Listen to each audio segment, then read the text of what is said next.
3,23%, c'est notre chiffre du jour. Il s'agit du taux moyen des crédits immobiliers. Il est à son plus bas niveau depuis la fin de la Seconde Guerre mondiale. Un chiffre qui pourrait encourager les futurs acquéreurs à passer à l'achat, comme l'ont déjà fait plus de la moitié des Français qui sont aujourd'hui propriétaires. C'est sur ce sujet que vous nous avez posé vos questions et pour y répondre ce soir, Franck Hédard. Franck, la première question, pourquoi les taux d'intérêt des crédits immobiliers ont-ils atteint leur plus bas niveau ?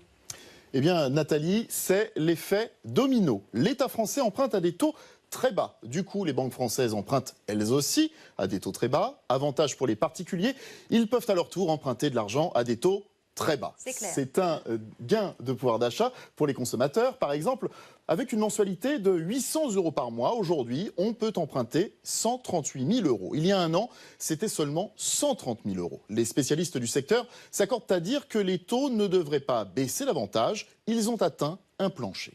La deuxième question, comment faire pour négocier un bon taux d'intérêt ?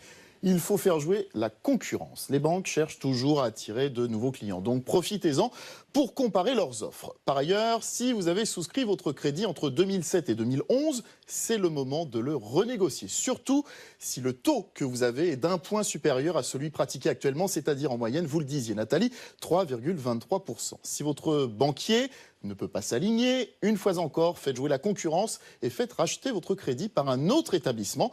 Vous pourriez économiser jusqu'à 3 ans de mensualité et 25 000 €. Ouais, ça n'est pas rien. Nos internautes vous demandent des conseils, Franck. Est-ce le meilleur moment pour acheter ? Alors oui, c'est le moment, mais ça dépend où. Si vous souhaitez acheter une maison ou un appartement en province, dans une ville moyenne comme Le Mans, eh bien, les prix de l'immobilier ont déjà baissé et ils sont stables. Vous profiterez alors de ces taux d'intérêt particulièrement bas. En revanche, à Paris ou dans certaines grandes villes comme Nantes, la période n'est pas la plus favorable. Les prix sont élevés et stagnent. Mieux vaut peut-être attendre que les prix de l'immobilier baissent, même légèrement, au risque toutefois que les taux remontent.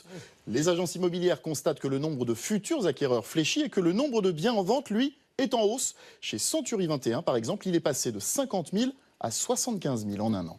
Merci, Franck, pour toutes ces informations.